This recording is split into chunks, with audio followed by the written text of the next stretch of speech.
Hello everyone, and welcome back to our channel, your trusted source for deep dives into the dramatic twists and power plays in South African politics. Today's story is one that captures the growing political storm shaking the foundations of the ruling African National Congress, and it's all centered on two titans of the liberation movement, Gwede Mantashe and Jacob Zuma. Yes, you heard right. Gwede Mantashe, the national chairperson of the ANC and a man not known for backing down, has just laid criminal charges against former President Jacob Zuma. Not civil charges, not party disciplinary measures, criminal charges. The accusation: Zuma is being charged with incitement and defamation, following a series of explosive public statements he's made against the current ANC leadership since launching his breakaway political party, Umkhonto we Sizwe, or MK. Now let's be clear, this is not just a petty spat. This is a historic legal and political escalation between the ANC and one of its most influential former presidents.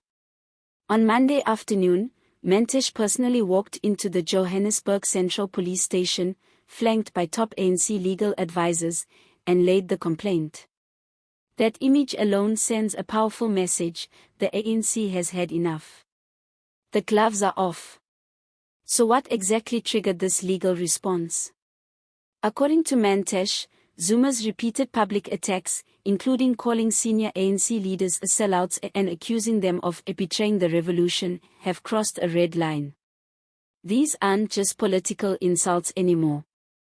Mantashe argues that Zuma's language amounts to deliberate disinformation designed to incite hatred, destabilize public trust, and damage personal reputations. And in case anyone thought this was just political theater, Mantashe made it clear to the media: we have reached a point where inflammatory rhetoric must be met with legal accountability. There is no person, regardless of their status, who is exempt from the law. That's a big statement. And it's one that might resonate differently depending on where you stand politically. Because what Mantashe is essentially saying is that freedom of speech has limits, especially when that speech begins to threaten national cohesion, internal party stability, and public peace. But as expected, Jacob Zuma didn't take this lying down. The MK party, which Zuma leads and essentially built around himself as a vehicle to fight the ANC from the outside, immediately hit back.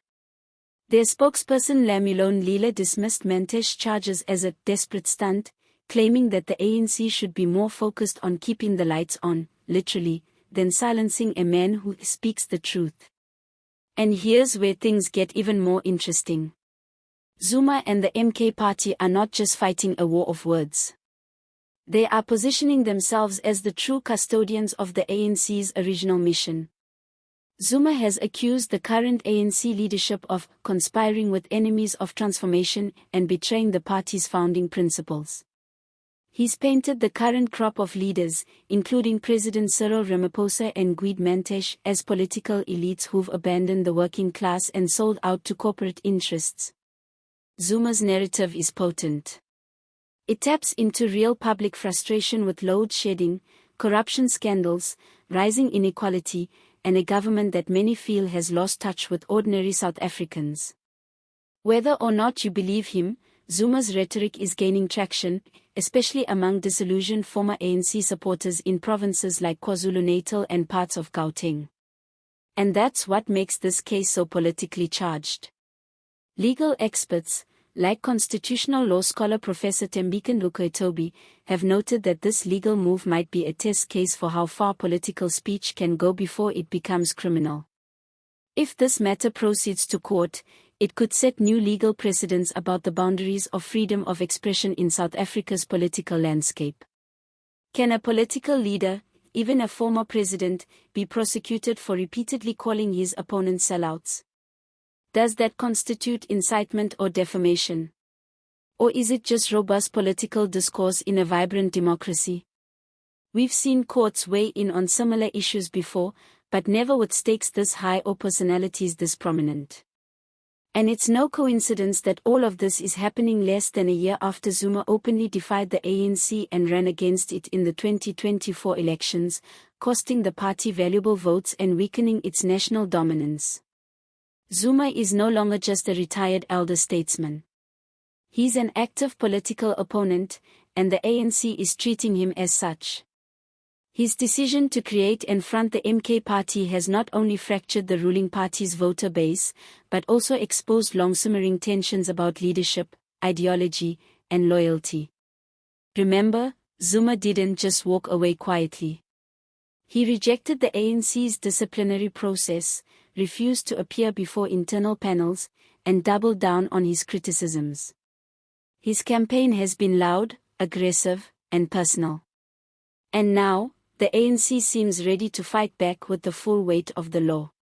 But let's not ignore the optics here. Some analysts are already warning that this move could backfire. Charging Zuma might energize his base, reinforce the idea that he's a political martyr, and give him even more media coverage. Others say it's long overdue, that Zuma has spent too long attacking the ANC without consequences, and that silence could be read as weakness or even complicity. The police have confirmed they've received the complaint and are now investigating. Whether formal charges will follow remains to be seen.